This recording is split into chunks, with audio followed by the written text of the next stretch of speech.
Welcome to Digital Drawing.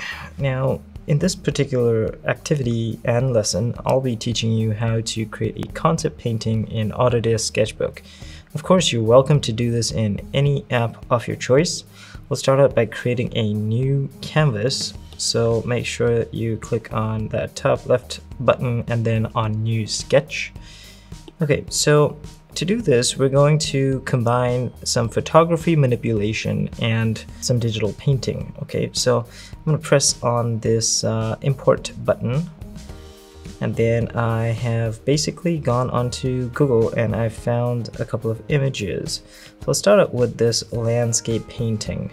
Now, in any piece of concept art, especially in movies or video games, you'll find that there are lots of different environments, and so this is going to hopefully give you some insight as to the kind of process that professionals in the industry use.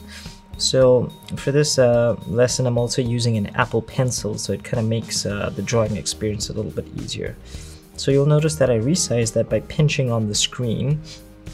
I'm now going to bring in some other images. Now, again, you can be as creative as you want, but I'm thinking for this particular scene, I'm going to maybe have some dinosaurs running around, and I might have some spaceships in the sky.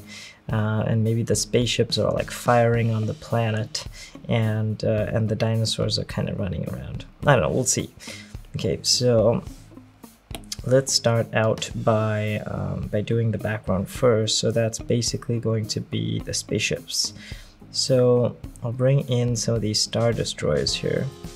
Now, this particular one's supposed to be transparent, but it doesn't look like it is. In which case, you probably just have to go in and just erase.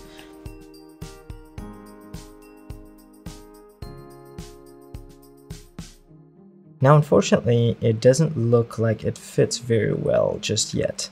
So there are a couple of things that we can do. Now, when you tap on the layer, you can control something called opacity. Basically, if you make that a little bit lighter, it'll look like it's further away in the atmosphere. You can also go ahead and click on the little move tool, and that'll basically bring up the resize and move tool, and that allows us to kind of position it a little bit better. Okay, so that kind of looks pretty good so far. We can also add some more fade to it. Now, in addition to just controlling the opacity, you've also got something called blending options in here. So what that allows you to do is basically merge the layers together. Now, this of course works with specific colors, and then you can bump up opacity a little bit more. Okay, so that actually looks really good. Now, again, I could probably just move it around a little bit. That's awesome. Okay, let's bring in some more. Okay, this one looks a lot more menacing.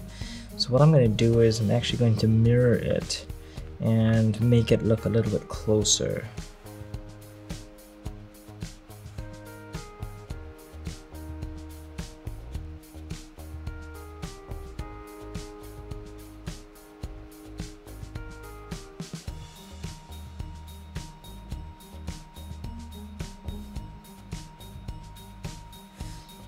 Yeah, that looks really good. You can kind of differentiate the size a little bit there. That'll help you create something a little bit more realistic. So let's try overlay again and see what it looks like. No, overlay is a bit too harsh. What about multiply? Multiply is okay, and I think I'm going to drop the opacity just a little bit. Nice. So you'll notice that we're working with the background images first, and this is really important because in any painting you typically want to complete what's farthest away first. And you'll notice in this particular photograph, the background actually appears kind of blurry already.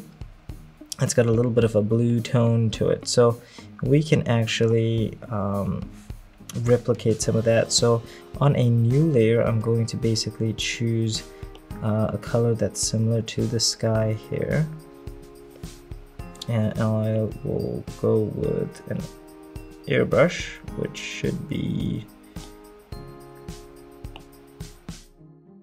and I'll paint over this these images, and that'll allow me to basically have a much more even blend.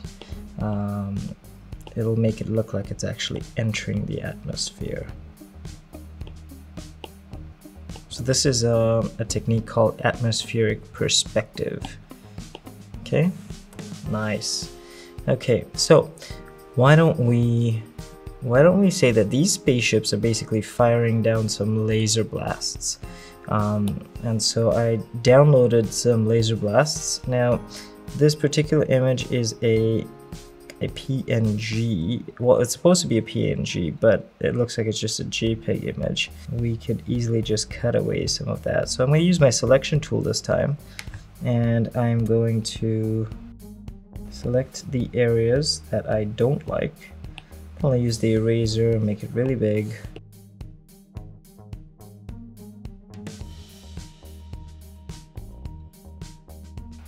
Okay, nice. Now I'm going to add some distortion to this, so I'm going to choose the first tool here, and I'm basically going to make it look like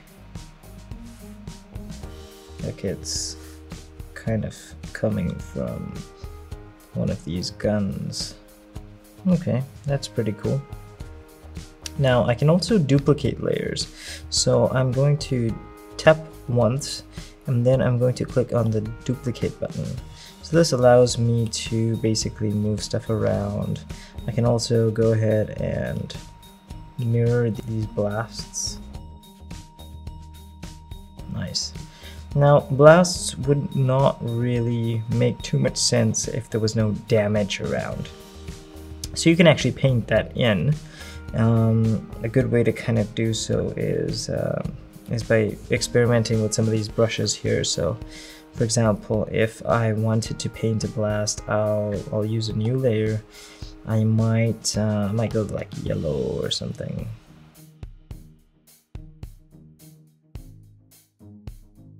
You notice that we've got some damage effects happening. So that's kind of cool. What about our dinosaurs? Okay, so let's see if we can do something about them.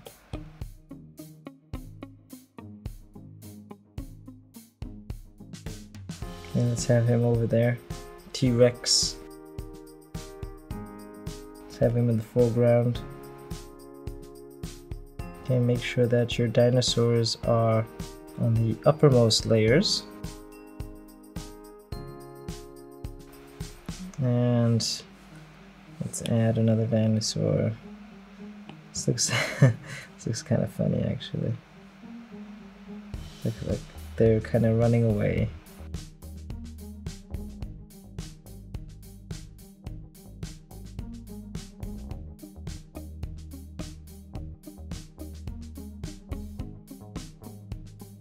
Let's move him now that we've erased some of his background. Okay, so you can see that he's kind of running. Okay, so there's lots of destruction, there's lots of damage. We need to make this scene look a little more cohesive. So I'm going to create a new layer, and I'm going to drag it all the way to the top. Then I'm going to use my brush tool again. This time I make my brush kind of big, and let's have red. Let's have like a red overlay here.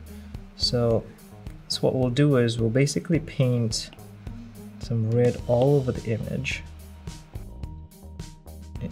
It's basically going to create like a mask that that meshes all the layers together. And that is, we could say that is our first concept painting.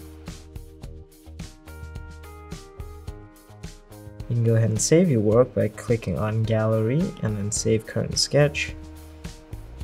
And then from there, you can go ahead and press the share button and save image.